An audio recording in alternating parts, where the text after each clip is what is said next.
so much for having me. This is all the heart, the things that we preceded this with, heart, being part of the conversation. What I want you to know is I'm going to engage with you because I'm speaking for an hour, and the best way your brains are going to retain it is if you engage with me. So I'm going to ask you questions. I would love your participation. And I can't help but have an agenda.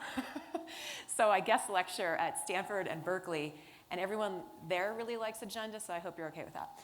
I want you to know where you're going. We're going to talk about why I started my company, because we learn through story. So if we put data into story, we're much more likely to remember it. So I'm going to tell you a little bit about my story and how it relates to your story. Then we're going to talk about things that you can control. So when Mike called me to say this is going to be about work, life, play, and learn, I was like, oh, have you seen my slides? Like this, I don't even have to tailor them. That's exactly what I love to talk about. And it's the science of it, because we can say things that might feel a little woo-woo, is what some of my friends, woo-woo. So this is science and woo-woo, just like we were just talking about, right? All these things, our human bodies are the elements of the earth. Like, we know this stuff. But I want you to know the science and be able to act on it. So I'm going to prime your brains to think about one thing you're going to take away from the session. Sometimes people get a little optimistic and start to write a bunch of things down, but we know in the science of changing habits that it's actually small progress that makes the most effect. So think about one thing. We're going to talk about teams, because this is a community, and how we think about work, life, play, and learn is not individualized, it's part of a team. So how do you take the well-being and bring it into your team? And then we're going to talk a little bit about learning, because since you're already here, you kind of already know this, but we'll talk a little bit about it. So the science of work, when we look at things that have been repeated over and over again, actually have a lot of myths. So I want to bring in the real story, the real science, which is behavioral science. So that's behavioral science, social psychology, and then neuroscience. Because now that MRIs have been more affordable for the last 10 plus years, we actually have data about how our brains work that take away the myths that we might have been told from our parents lovingly, but they were not true. Not true. Okay, so my story is I was born in Minnesota. Was anyone here from the Midwest? Yes. Oh my gosh, and you're already participating. Gold star. Thank you so much. So I worked my way through college, and my first job was picking strawberries. Anyway, work was kind of my whole thing. Then I moved to New York because I graduated in a recession. And in New York, you can still find a job in a recession. And then I learned to walk fast and talk fast and work all the time, annoying all of my Midwestern friends. And then I met my husband, and we moved. He went to business school at Stanford in California. And he was like, should we go out to California, or should we come back to New York? And I was like, well, of course we should go out to California. This was 1999. What's the answer in 1999? California. So flew out to California, working in a startup. What do you do in a startup? You work all the time, right? So when I'm trying to think of who called me first. It was my brother called me first and said, hey, it's Mom's 60th birthday. Why don't you fly out to Minnesota and surprise her? We'll all fly out. He was in Toledo, Ohio. My sister was in Minnesota. It'll be great. And I was like, that's adorable, but I work for a startup, and I need to tell the board about their stock options that day, and I have a very important job, so no. And he had survived leukemia when I was in 7th grade, and so he had learned this fancy phrase, carpe diem, which no Minnesotans would ever say to me, but my brother. He said, carpe diem, get on the plane. And I'm the baby, so I actually do what my older siblings say. So this is me with my brother Will, my sister Anne Marie, my mom. She's wearing a boa. We rented a limo. Minnesotans don't do this, right? This was a special occasion. We don't spend money, and we don't party, but we did, and it was great. So I fly back to the Bay Area. Look what rock stars we are, taking it down. I fly back to the Bay Area and get back to work, and I'm about to have a baby. I was 6 months pregnant there. At 8 months pregnant, my dad calls and says, sit down. Your brother's been killed in a plane crash. I was 31. He was 37. This is the last time I saw him. I almost didn't go, and it rocked my world. I mean, not only was I so sad to lose my brother, but I'm having a baby. I fly out to the crash site. They wouldn't let us get very close because it was still burning hot when I arrived. And my mom said to me, I know you love your work, and I'm a feminist, and I want you to keep working, but I want you to rethink your work. because I just lost my baby. And you're about to have your first one. So, in the Bay Area, when you have a breakdown, what you do is you start a company. So, in Minnesota, I wouldn't have done this. This is social science, right? Who in Minnesota? Right, okay, thank you. So I dug into the data and said, what kind of company should I start? And I wanted to figure out, how do I get grounded in why I almost made the worst mistake of my life? I mean, I didn't make it, but kind of only by the hair of my chin, right?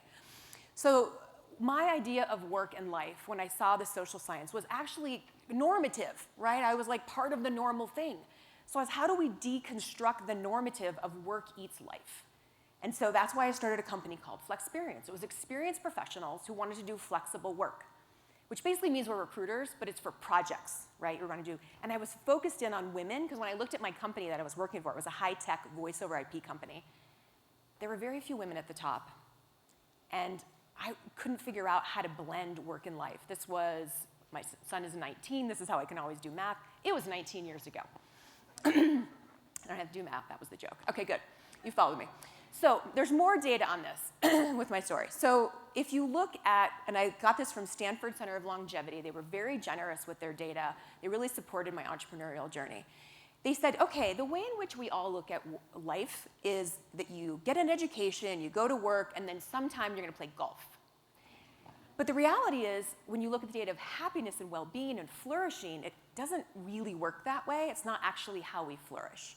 So they proposed a model that I'm doing within my business, and I suggest to you to consider. And if you have people that are little, maybe 19 and bigger, consider this for your people. Learning should be our whole life, right? Because we're learning new things in science. We're learning new things in technology. We're learning things across the board, right? How do we keep learning infused our whole life? How do we continue to work? Because work isn't always about financial security. It's also about meaning and purpose. And the thing that we tend to forget, but this group really doesn't, so this is more of a Silicon Valley focus, is they forget about the oxygen mask first. Durango, I'm so not worried about you. So there's slides I took out last night with Mike. I'm like, delete, delete. They know this stuff. So you have a smaller one. Oh, the other thing, sorry, is that you're going to live until 100. So raise your hand if you already know someone who's lived to 100 in your, yeah, right? So the idea that we retire at 65, by the way, that was passed when the lifespan was at 63. So retirement wasn't actually for older people, it was for the dead. So another myth that I want to deconstruct is that more work is better. Now, this is how I felt in Manhattan. This is how I felt in Silicon Valley. Raise your hand if you still kind of believe that the more you work, the better you are. I'm curious if Durango's different. OK, you're still part of it, even though you're a little more enlightened. So this is I'll actually show you science why this is not true. The other piece of social science is the ideal worker. So the ideal worker is something I'd never heard of before, but Stanford taught me. It's white, male, hetero, has a stay-at-home wife. That's basically the ideal worker. When you ask children today to draw a picture of a leader, today, they will draw this image. Now, nothing against that. I married it, I birthed it, I came from one. Like, this is not a zero-sum game. But the idea of the ideal worker is this thing that goes into our brains, and it means that I felt like I wasn't going to succeed. I knew I had this extra pull being female, so I wanted to figure that out. The last, this is not a science word. I mean, it kind of is. But where your brain went is not what it is. It's flex. So when I named my business Flexperience, I didn't know that flexibility was a social stigma. Because if I say I want to work flexibly, well, I've just violated the ideal worker norm. Because now I'm not the all-in dedicated worker who's also a white, straight male, right? So when I named Flexperience, I didn't know that. But even as I was engaging with people, women loved it. Like when I would talk about my business, hey, you could do interim. You could be the interim chief marketing officer at a high-tech company. Women were like, yes, right? And oh, by the way, they can only pay you 40 hours a week. And they're like, that's part-time in Silicon Valley, because it's normally 80 hours a week. But anyway, because I named it Flexperience, I would hit this roadblock with some companies who didn't think, well, these are all-in workers. So I renamed my company 11 years ago to Forche because that's my brother's name. So it's my maiden name. I didn't want it to be about me. I wanted it to be about something bigger than me. But I wanted it to be my North Star, right? Because I don't want to, I'm in an ethos where it's like, go big or go home. I'm like, I don't know. I don't want to do that. I want to be self-funded. I want to think about how do we all flourish. And so that is why I named my company after my brother. It keeps me on the straight path. So people say, well, what the heck is Forche, right? It sounds like McKinsey or Bain, hopefully. Like it doesn't mean actually anything to you other than like super high quality, maybe overpriced. Okay, we're lower than that. We don't charge those rates. But essentially we're interim. We get stuff done. We're consultants who do things to make work better. So we do things like recruiting. We do things like, inclusion and diversity training. We do things like, recruiting, the interim and executive search is the best way to think of it. So as part of my journey in figuring out why I almost made the worst mistake of my life, I started to research a book on the future of work, and I got to also collaborate with Stanford. So people would let me talk to them, head of AI at Berkeley, and say, what is the future of work? What I learned is very few people agree. Even MIT experts on like when AI will become sort of a big thing all disagree. So what was the most interesting question was, what will remain true and important in the future of work that is also true and important today, right? Then the signal's clear. So that's what we're going to talk about today. What is going to remain true and important? And I put a DNA strand in because it's really the human essential factors of who we are at work, right? Who we are in our full lives. So it's things like well-being. If we don't care for ourselves, I'll show you the science of this, it doesn't work, right? You can't show up to work exhausted and feeling broken, not well. Creativity matters, diversity, equity, inclusion. If you can't be heard, what's the point, right? And lastly, learning. So let's talk about these things and how you're going to find that one thing that you're going to do differently. So raise your hand or just yell it out if you know what is the top correlation to living long. What is the one thing that is highest correlated to you living to that 100 years? Sleep. Great answer. Not the top.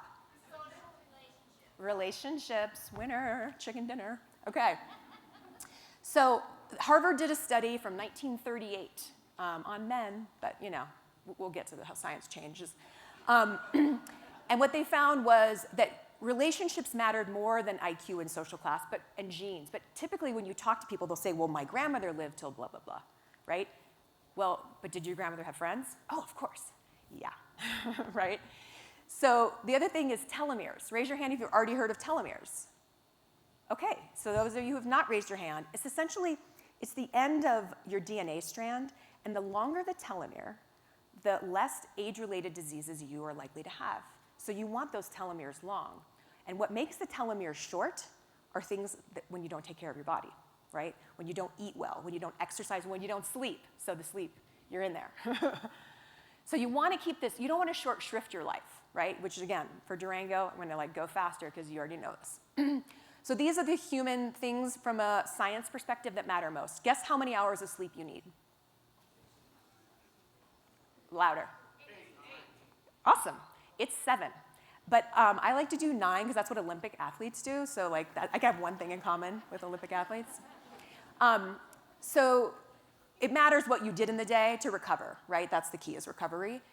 And so one of the ways we've been using technology to reverse the rules is say, okay, how does your alarm, instead of wake you up in the morning, because the last hour before you wake up is when your brain plaque gets cleared. This is from Dr. Walker, Matthew Walker from Cal. He has a book called Why We Sleep. And when I read this, I was like, whoa. So when you wake up without an alarm, your brain has actually cleared the plaque from the brain that is highest correlated to Alzheimer's. So you don't want to wake up with an alarm if you can get away with it, right? It's not always possible. But today I was like, I'm going to speak. I'm awake. I hope the plaque's gone. The other thing is naps. So raise your hand if you take naps regularly. Awesome, my brother. Yes, yes. Okay, I do every day, almost every day. I mean, some days when I'm traveling, it's like this on a plane. But NASA did an experiment that showed that your performance will increase 34% when you have naps. And actually, a lot of tech companies in the Valley saw this data over a decade ago, I'm going to say maybe even 15 years, and started introducing nap pods. And what was really fascinating is this is when neuroscience and social science compete. Because the neuroscience is clear, and yet the social sciences, well, are you going to seriously take a nap? So what they ended up doing, because they found no one using it, was they put up barriers. So I actually went to one of these companies. and you'd be like walking behind the barrier, so no one would see that you're now going to take a nap. Like, that's how strongly social science can sort of combat with us, even though we know it's going to improve our performance. When you say you've taken a nap, some people might give you side eye if they come from Manhattan, not from Durango. Okay, the other thing is the neuroscience of sleep allows you to be more creative, which is essential. Most of our jobs require creativity. There are very few manufacturing jobs that have no creativity anymore. So just don't think of it as, I don't have time, because actually it makes your work better, okay? So it's a reversing of what we've been taught, right? So creativity is what will remain true and important in the future of work. That is what makes us us, right? We can keep putting things into programming. The other thing I added with the pandemic is it matters so greatly in immunology. So we're going to have better ways to fight off whatever the next variant is when we sleep. And then you can work more, and then you can play more. Or here I should say, and then you can play more, and then you can occasionally work. Okay. And then the mood and motivation go up. So, we've seen in the pandemic especially, mood and motivation go down, right? You've heard about quiet quitting. There's higher anxiety, higher depression rates. So when we are out exercising, taking care of our bodies, and doing things like sleep, it just allows us to feel better in our bodies, and again, do better work. So I want you to really see it as a virtuous cycle and not zero sum. Okay. Since multitasking came up earlier, I'm so fascinated to see if you're going to say you're a multitasker after this.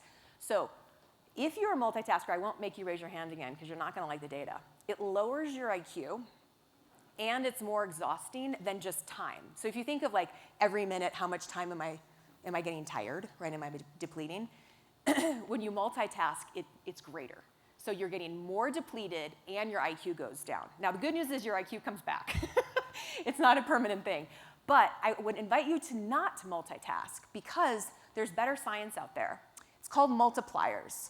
I learned this from Jennifer Acker, who happens to be my best friend, but she teaches at Stanford, so you don't have to worry that I'm only telling you my friend's data. She's at Stanford. So a multiplier is the combination of nature, socializing, exercising, essentially things that matter. These are my multipliers. You can think about what your multiplier is. It's when you combine things that you think you don't have time for, but they actually enhance the outcome. Because multitasking is we're switching tasks, right? I'm looking at my phone, I'm driving. I don't look at my phone, I'm driving. My IQ goes down, and I'm exhausted. Here, I'm going to take a walk with my friend. We're going to go outside, and we're going to talk about really interesting things. Maybe arts, maybe work, maybe our kids. I'm going to get exercise, I'm going to be in nature, and things that I thought I didn't have time for. Like, I don't have time for a walk, I don't have time to see my friends, whatever. It all goes away because we've enhanced it. So consider breaking the multitask and replacing it with real science, which is multiplier. And even though I'm a CEO of my company, my boss is this. If we don't put things on our calendar, we're much less likely to do it. So whenever you think about these things, what is the one thing I'm going to do? Consider actually scheduling it on your calendar. So for me, it might be like, I want to have more one-on-one time with my daughter. And so how do I make that a task that I've then put on her calendar because she doesn't want to see me? She's 17. Okay. So now I'd love you to think about, for 5 seconds, something you're grateful for.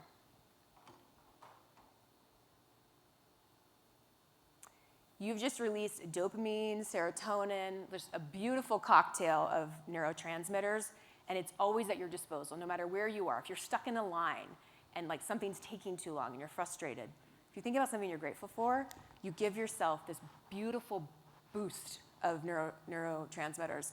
So I want you to think about how accessible this is, right? Because I've had one organization that had a lot of hourly workers, and they said, a lot of the things you talk about are for professional workers. And I was like, that's true. I did happen to tell you that ahead of time. But these things are really accessible to all of us, no matter what our jobs are, right? You can just always think about gratefulness. That's one thing.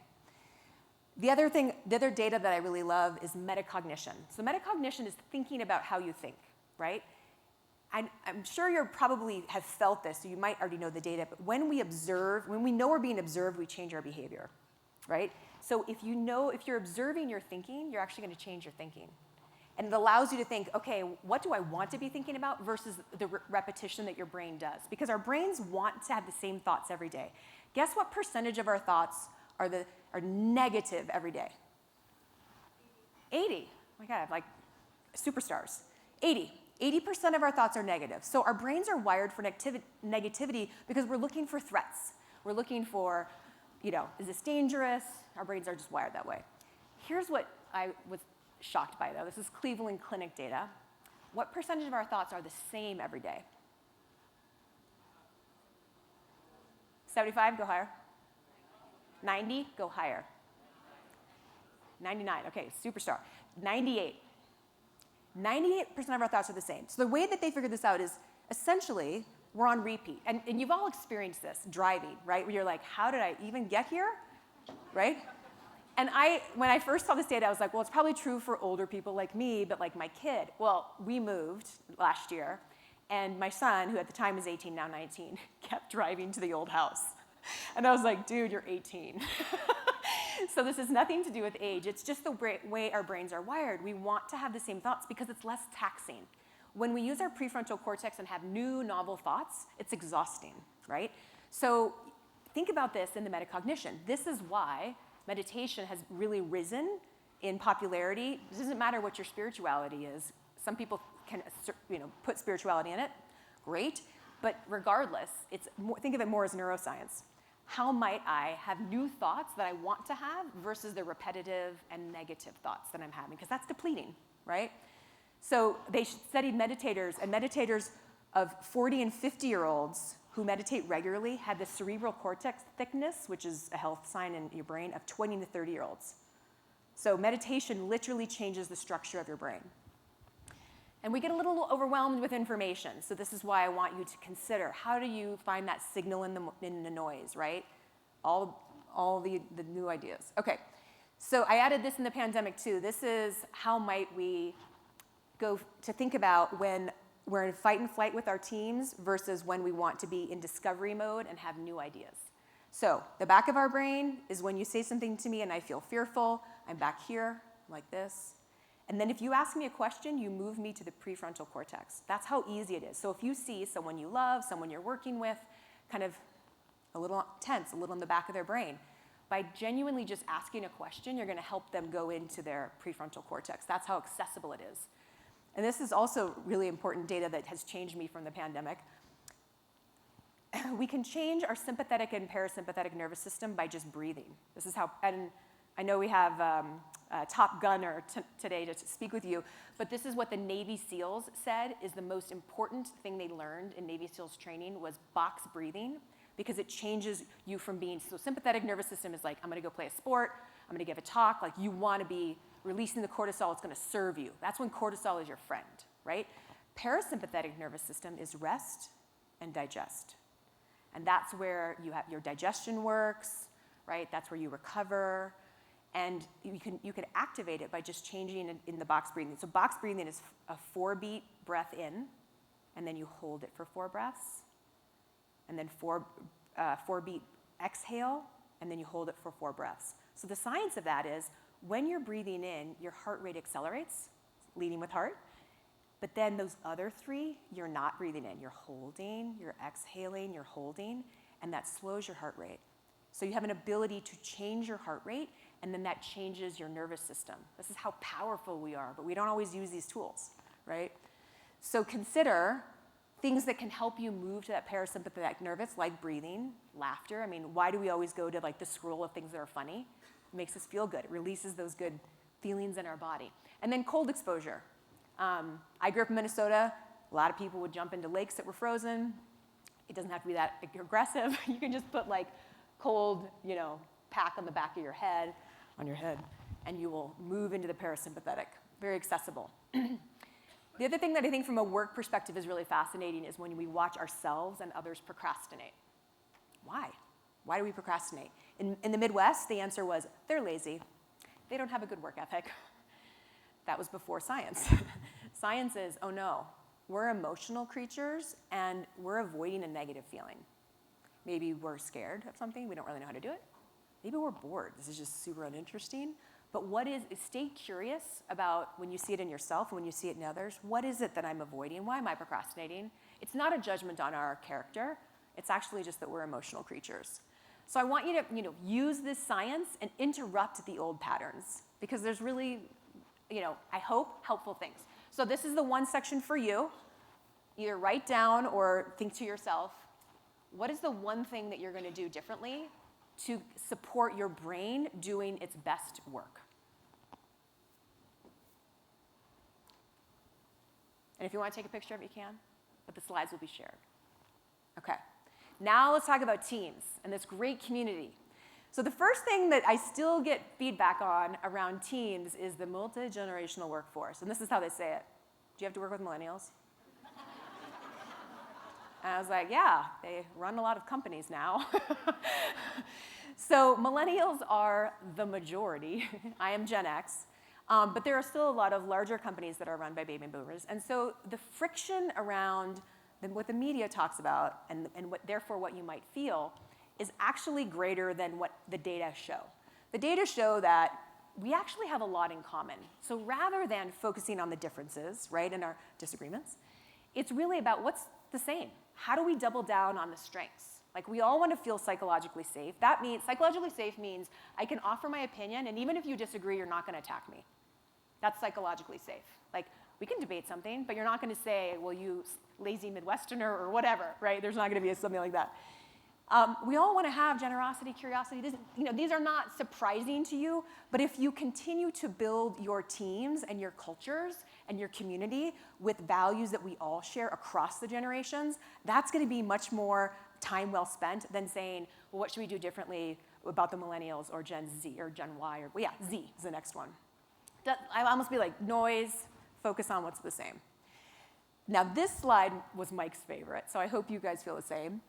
For thinking about how do we integrate more than one thing. Sometimes we go for the job because we're like, this will pay my rent, right? I'm going to get the job. Obviously, you need to think about the economics. And then you think about, well, but what do I do well? So how does that give me, a well-paying job because I'm good at it? The other thing, so this is the one I built. So the Japanese have a Venn diagram like this that's more philosophical. It's called the Ikigai. That's what inspired me, but then I made it science-based because it's Sallyized. So the other part of the science is where you learn typically will just keep you on your edge, right? If you're in an organization, a job where you can learn and grow, you're going to keep wanting to do that. You're not going to want to retire and play golf. You might want to change your pace, right? But you want to keep learning. And then the last one is the purpose. What does the world need? So when you hear a lot about passion, some people are very clear about what their passion is. There are actually a lot of people who aren't. And that can actually make them anxious when you say, what's your passion? Raise your hand if you've talked to a young person, or maybe yourself, where like when people talk about passion, you're like, I don't get it. It's a little bit, yeah. So think about it here. I hope this helps. It's what does the world need that I have skills that I might bring in, that I'm going to be learning? How might these things combine? This is the one, oh good, I see cameras up, to take picture of. And this is the North Star, right? These are the things that are not going away, and they're all science-based. Okay, so now we're going to talk about the inclusion, diversity, and belonging that did not exist in the organization I was in when I lost my brother. So first of all, we're going to stick with the science of we don't like to change. Remember, our brain likes to have the same thoughts.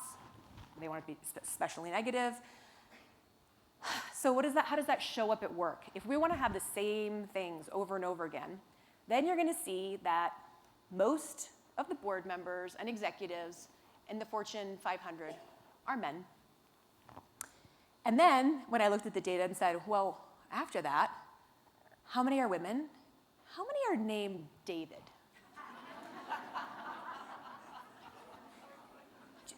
I'm not going to ask you, Davids, to raise your hand, but you know who you are. And then John. And it's important that we laugh because it's so frustrating. I gave this talk to, it's called the Future Women Finance Leaders in Grand Cayman. So apparently Grand Cayman has great banking laws, and there's a lot of bankers down there. So there was a women's group, and they asked me to come speak. And I was like, Grand Cayman? Sure. So when I did this talk and gave them this data, they said, oh, and I said, what's your one takeaway? And literally someone raised their hand and said, I'm naming my child David. That is not the answer. Okay, so I want you to see this data too, and we're going to go quickly through it. Just know that even I'm going to say that this is a group that cares about equality. The data are not great. in terms of how we pay. If you are a mother, you are less likely to get a call back for a job, and you make less money than a father. By the way, the fathers make more money than men without children. So the bias that we have to understand is, how do we interrupt the fact that this is true, right? And I have a couple actions for you to consider, which is for men to take on more parenting, to keep it evenly raising children, the goal of 50-50, and to talk about it in the workplace. Because here's what we know about bias. If we don't talk about it, it thrives, right? If we're like, this is scary, it stays. We have to actually embrace the scary, right? You do this in your work products. There's no one here that would create a new product and be like, is that scary? Oh, we should not talk about it, right? But when it comes to our human dynamics, we do. Okay, Mike, let's see if we can make it work. I love to start each day doing yoga in my underwear, or journaling in my journaling nook, and eating a wholesome, farm-fresh breakfast with a tiny spoon that I bought from a company that gives tiny spoons to underprivileged children. According to science, most professional women don't have time for any of that. Not that we need research to prove it, but there's research to prove it. 57% of us are the sun is up. 21% of us check our work email before even getting out of bed. What? Let's go get that morning meeting. 9% of women cite dry shampoo as one of the greatest inventions of the 20th century. I'm done. 33% of us never break our bed, Like, ever. ever. 21% of us have used an article of clothing to camouflage a stain. Only 16% of women would describe their morning with the hashtag blessed. And that seems kind of high. 58% of women was wearing someone or something this morning.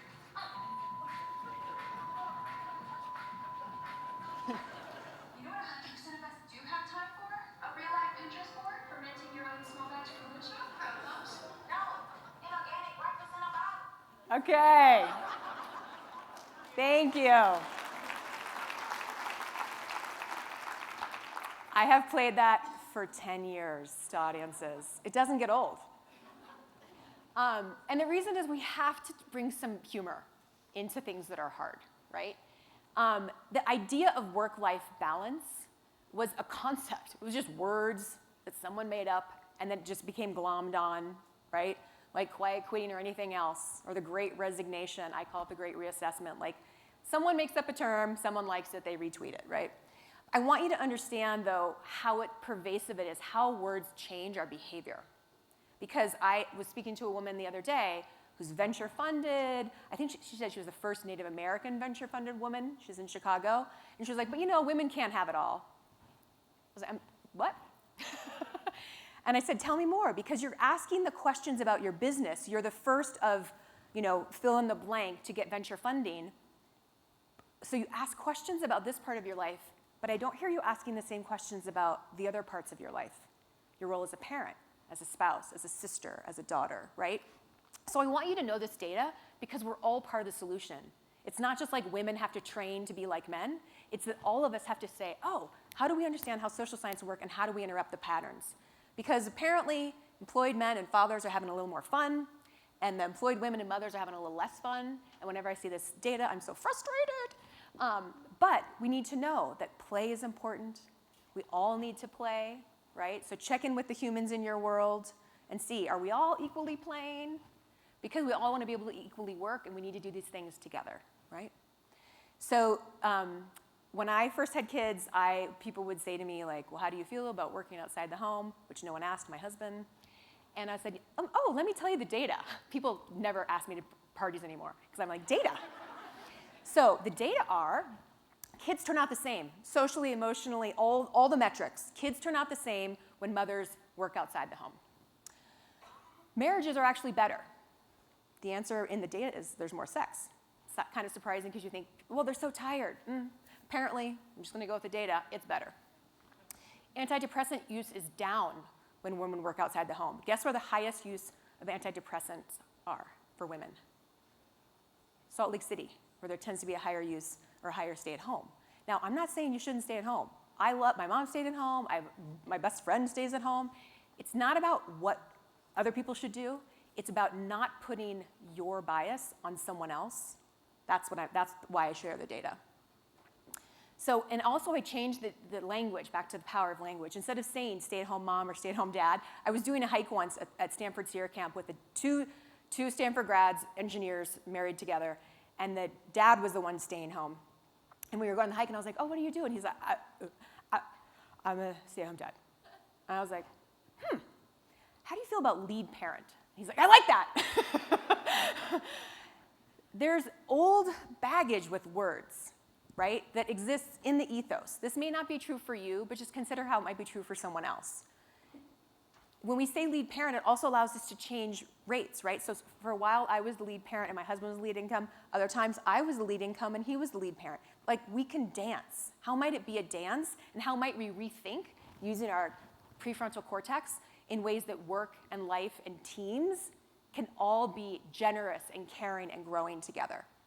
Okay, the question was given to parents, what is the one thing, if your child could wish for you, that the child wants? What is the one thing, and this is working parents, what do you think the child says, the one thing they wish for their parents? More time. That's the number one wrong answer. Keep going. Wish you were happy. Wish you were happy. Very close. Wish you were less stressed. So what we think is time. What we've seen in the time use study, so sociologists actually do things called time use. They've asked for decades the same questions over and over again of how people spend their time. The number of hours that working moms today spend with their kids is the same as stay-at-home moms in the 1950s. So it's the same. They actually don't want more time with us. They're actually like, please go get a life. They want us to be less stressed because we have mirror neurons. So when I cried, I imagine you felt something inside, right? So if we are like, all right, we're getting you to school and we're putting the kid in the car seat and we're like, we're on time, right? Nothing else can fall. We were on time, but like, how did our kid feel, right? So the need for play, the need for taking it a little more slowly, the need for attuning emotionally is much more important than maybe some of the pressures you might feel to be on time. All right, I'm gonna go quickly through this data, but like you were told, we're gonna have all this data available to you and all the citations for those of you who want to invite me to your dinner party and we talk data. I have all the citations for you. Basically, companies do better when it is a diverse team. So as much as we want this socially for all the women in our lives to be treated equally and all the people of color to be treated equally and all the people with disabilities to be treated, all the things, we want everyone to be treated, right, with dignity and respect and equally. Guess what? It actually works for our companies. The data has been shown over and over and over again. The last tech conference I went to, someone said, where's the source data? And I was like, well, it's on the bottom, but you can just Google it. Because there's so much data that show that shareholder returns are higher, creativity is higher. All the metrics that you want in your business are higher when you have diverse leadership teams. So just know this. If you haven't seen the data, Google is your friend. Harvard Business Review does a lot of the science on it. And then when we talk about diversity and inclusion, has anyone talked about belonging? Have you heard of that, what belonging is? A few, okay, right on. So diversity is that representation. Inclusion is like, oh, I was invited to the party. Belonging is, I'm actually gonna contribute. And one of the PhDs who was doing her PhD in belonging told me it's like choosing the DJ. I was like, okay, that's really cool. Like, no one ever asked me to choose a DJ. And then the myth of meritocracy. So this is data out of MIT, Emilio Castilla. He's a fantastic human who shows up and he's so positive sharing his data at our conference. And the data is depressing. I was like, how do you have such a positive affect? The data are, the more likely a company is to say that they're a meritocracy, the less likely they are to have data that show meritocracy. Now, meritocracy means that the way in which people are promoted is equally distributed. So even if the company is 80% men and 20% women, which hopefully it's not, the promotion rate should be the same, right? No matter what your gender is, or race, or whatnot. Well, the only way to know if you have a true meritocracy is to look at your data. So if you don't know your data, that could be a call to action. How do we know if we are actually paying people equally? Only if you look at your data, right? Then you'll know. And this is what I love about inclusion is because I, right, was birthed by a white man, married a white man, birthed a white man, and a girl. This is not a zero-sum game. The research around uncovering I thought was fantastic. So this research was done by Kenji Yoshino. He's now at NYU. At the time, I think he was at Yale. And it basically shows that even straight white men, that ideal worker that I talked about, that's a social science, right? Even they cover up parts of their identity at work. Well, what happens when you cover parts of your identity at work? Instead of giving your all and saying like, I have this idea or whatever, you're like, oh, maybe I shouldn't tell them I'm dyslexic, or maybe I don't reveal that I was poor growing up, or maybe whatever they're covering. The reality is we all cover things because we're trying to fit in. The more we create environments that have inclusion, that include the white straight man, and don't make judgments that like it's easy for that person because they're, most of the CEOs, the more inclusion becomes truly a feeling of virtuous cycle, that there's not a zero-sum game, right? So inclusion includes the majority. And then back to the it's not about men versus women or women versus men. Actually, back to the social science, more women interrupt other women, right? So we've been taught a certain way to be in our gendered roles. Obviously, things have been shifting a lot around how we see gender. But just know the data because it helps you, one of the actions that we do on our team when we're working with, so my team is mostly women. For us, the diverse hire is a man. But when we're working with teams, we say just pay attention to how many questions are being asked, who's getting airtime, and if there are interruptions, is there a pattern in the interruptions? Because you don't know it unless you track it. Again, know your data. And I want you to have some actions for implementing psychological safety. So we talked about it in the beginning. Psychological safety means I can express my ideas.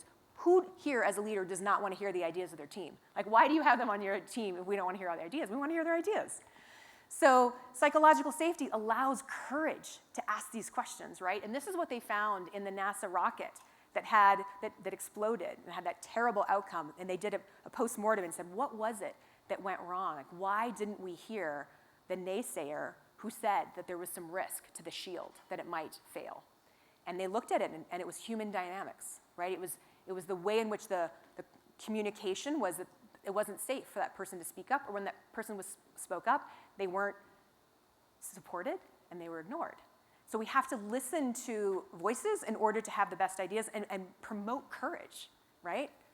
That's actually where you have the highest performance, because the professor who did this work, Amy Edmondson from Harvard, and Google did a study to say what is about our highest performing teams that's the same, and they found the same thing as Dr. Edmondson. What they found was it's not woo-woo. It's not like you're going to feel better at work, although who doesn't want to feel better at work? It's that you're actually going to perform higher. So just know that when we talk about these things, it's not just about feeling good, it's economics. This is an economic story that happens to feel good, right? And one of the things I love about where work comes together with that well-being is team well-being. So let's say I do all the things I mentioned in my well-being. I'm sleeping, I'm exercising, I'm doing, with relationships, all the things. But then I get on a team that's working late hours, using Slack and email all times, whatever communication device. I'm going to start to move to that norm. I'm going to start to want to fit into those norms. So Leslie Perlow did longitudinal research, which means research is done over and over and over again and continues to be proven true, that when teams have design constraints on how often they collaborate, so they might have a forced one night off a week. I know that sounds hilarious for Durango, but it could be forced 5 nights off a week or whatever it is. If you have a team collaboration constraint that doesn't allow people to just willy-nilly on work, then they're more likely to have higher creativity, lower turnover. It's just, again, it's a good economic story. So for those of you who are interested in her research, it's fantastic. All right, this is the team part. Write down one thing that what you might do within your team, right? This is an economic conference that has heart with it. So I want you to walk away with tangible, concrete things that you can do. Take a picture, know that it's going to be on the website. I'm going to just paste. Okay, last one. Learning. So Learning isn't just workshops and conferences, but I love them so much because we get to have that community. Oops, I went too fast. Learning is also about doing improv, doing cool, fun things. And again, remembering that you're going to do it your whole life. Okay, actually, we can go forward. Raise your hand if you feel like, outside this conference, that you do a pretty decent job of learning. Okay, keep your hand up if your learning is on the job. Okay, so that's a consideration. I love you self-learners, I am with you, and consider how you have learning as part of your teamwork, right? How is that part of the culture? So often, okay, I'm gonna do more questions. Raise your hand if you read regularly. You are so my people. Reading and podcasts are basically how I stay attuned to the latest research.